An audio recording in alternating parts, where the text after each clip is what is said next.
नदी में भूत चुड़ैलों की ट्रेन।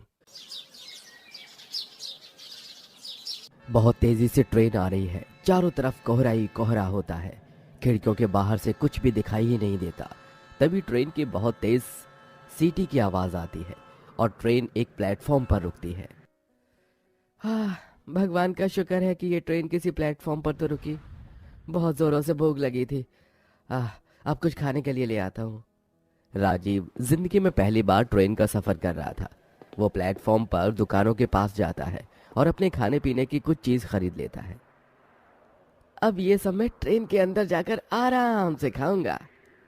राजीव जैसे ही ट्रेन की तरफ जाता है, ट्रेन की सीटी की आवाज बजती है और ट्रेन पटरी पर चलने लगती है, जिसके चलते वो भागते हुए ट्रेन पकड़ लेता है। अच्छा हुआ समय पर मैंने ट्रेन पकड़ ली, नहीं तो आज तो मेरी ट्रेन निकल ही जाती। ट्रेन का माहौल कुछ ऐसा होता है कि कुछ लोग अपनी सीट पर ही सो रहे थे, तो कुछ फोन में गाने बजाकर सुन रहे थे, तो किसी का ध्यान खिड़की से बाहर होता है, क्योंकि खिड़की के बाहर घने कोहरे की वजह से कुछ भी दिखाई नहीं देता। ओहो, ठंडी ठंडी हवाएं चल रही हैं। इस खिड़की को बंद ही कर देती हूँ। रूपाली जैसे ही खिड़की को बंद करती है, अचानक से ट्रेन में जोरदार झटका लगता है। सभी पैसेंजर अपनी सीटों पर से इधर उधर हिल जाते हैं। तभी एक बूढ़ा व्यक्ति कहता है, अरे भाई, ये सब क्या हो रहा है? जरा भी हम जैसे लोगों की उम्र का लिहाज नहीं करते लोग। इतनी जोर से ब्रेक मारा है। अभी मेरी कमर टूट जाती तो। तभी ट्रेन का टीसी आता है। सभी लोग शांति से बैठ जाइए। शायद ट्रेन के सामने कुछ अटक गया था। कुछ देर में ट्रेन दोबारा से चल पड़ेगी। वो इतना कहता ही है कि ट्रेन के बाहर जैसे किसी के लंबे नाखून ट्रेन को बाहर से नोच रहे हों। अजीब तरह की आवाज सुनकर ट्रेन में और ज्यादा हलचल मच जाती है। ये कैसी आवाज थी? ऐसा लग रहा था जैसे कोई लंबे नाखून वाला दानव ट्रेन को नोच रहा हो। हाँ जी, आप ये कैसी बातें कर रही हो? ये दानव वगैरह कुछ नहीं होते।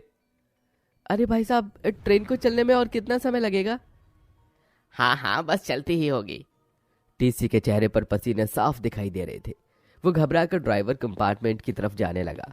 तभी ट्रेन चल पड़ती है। टीसी अपने माथे से पसीना साफ करता है। हे भगवान, तेरा लाख लाख शुक्र है, तूने मुझे और इन सभी पैसेंजर्स को बचा लिया। वो अंदर जाता है और अपनी कुर्सी पर बैठ जाता है। थोड़ी देर खिड़की के बाहर देखते देखते उसकी आंख लग जाती है। इसी प्रकार ट्रेन के अंदर सभी लोग आधी रात के समय सो जाते हैं, लेकिन चलते चलते ट्रेन के सामने एक बहुत बड़ी नदी आती है और ट्रेन इसके अंदर चली जाती है। कुछ देर में सब लोग आंख खोलते हैं तो उन्हें अपने चारों तरफ पानी दिखने लगता है। क्या हम सब पानी के अंदर हैं? अरे ऐसा कैसे हो सकता है? पानी के अंदर होने के बावजूद भी हम बात कर सकते हैं। लेकिन ये ट्रेन पानी के अंदर कैसे आई? क्या हम लोग समुद्र में डूब गए हैं? अरे कोई है यहाँ? कहाँ गया ये टीसी का बच्चा? अरे हमें बाहर निकालो यहाँ से। हमें हमारे घर पर जाना है। सभी पैसेंजर्स घर जाने के लिए इधर उधर ट्रेन में भगदड़ मचा देते हैं, लेकिन पानी के अंदर जैसे ही ट्रेन में कई सारी चुड़ैल भूतों के साथ प्रकट होती हैं, तो उन सभी पैसेंजर का अपने आप उन्हें देखकर पानी में दम घुटने लगता है। कोई नहीं बचना चाहिए, सब के सब मारे जाएंगे। आज तो बहुत सारे लोग हैं पैसेंजर्स के रूप में। अब तो हमें बहुत सारा खाना खाने को मिलेगा। अरे ना मुरादो, देख क्या रहे हो? जो जो तड़प कर मर चुके हैं उन्हें ट्रेन से बाहर निकालो। हमें बहुत जोरों से भूख लगी है। जो हुक्म सर आंखों पर मालकिन। सभी भूत मरे हुए लोगों को ट्रेन से बाहर निकाल लेते हैं, जिसके बाद वो भोजन के तौर पर सभी चुड़ैलों को खाने को दे देते हैं। ये लो, आपका भोजन तैयार है। सारी चुड़ैल मरे हुए लोगों को खाना शुरू कर देती हैं और बचा खुचा भूतों के लिए छोड़ देती हैं।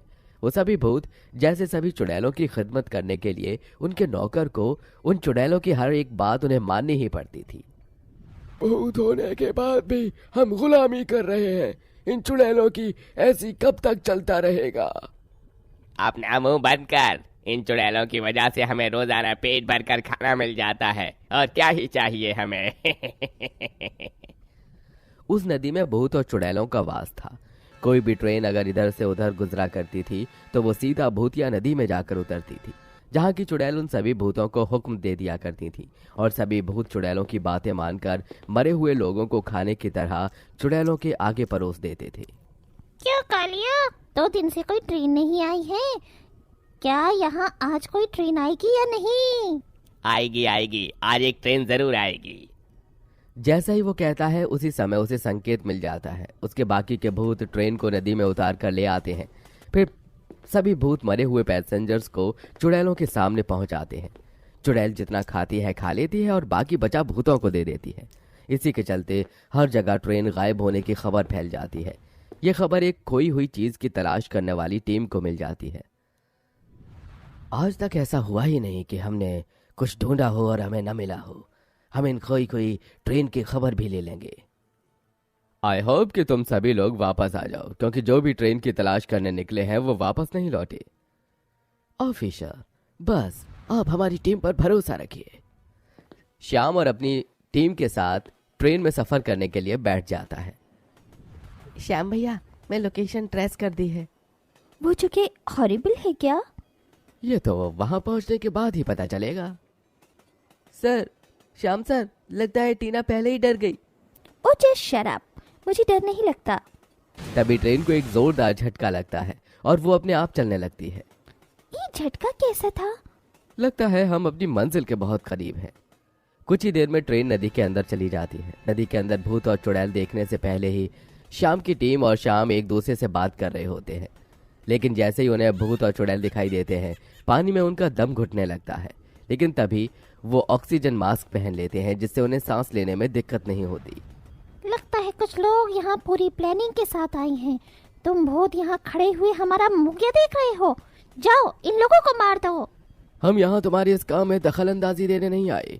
दरअसल हम तो यह जानने आए हैं कि तुम लोग ऐसा क्यों कर रहे हो। इससे तुम्हें क्या ही मिलेगा? क्यों बेगुनाह लोगों को मार रहे हो?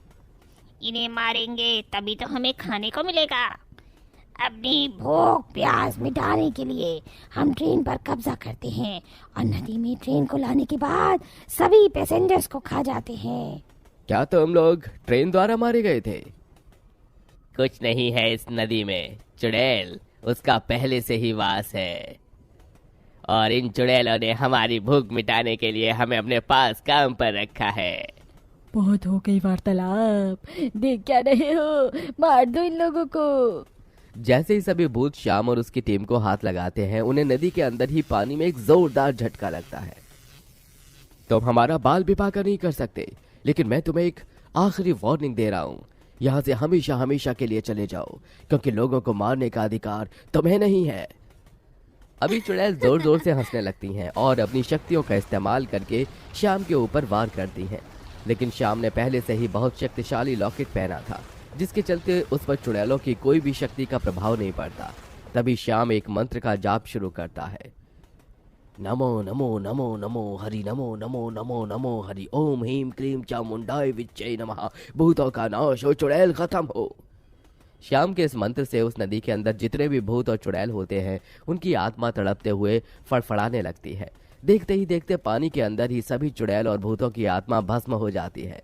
जिसके बाद श्याम अपनी टीम के साथ बचे हुए लोगों को बचाकर पानी के बाहर ले आता है और ये खबर वो मीडिया वालों को देता है। उस दिन के बाद से उस नदी के ऊपर से भूत और चुड़ैलों का साया हमेशा हमेशा के लिए खत्म हो जाता है। अब वहां से गुजरने वाली ट्रेन कभी भी नदी के अंदर नहीं जाती।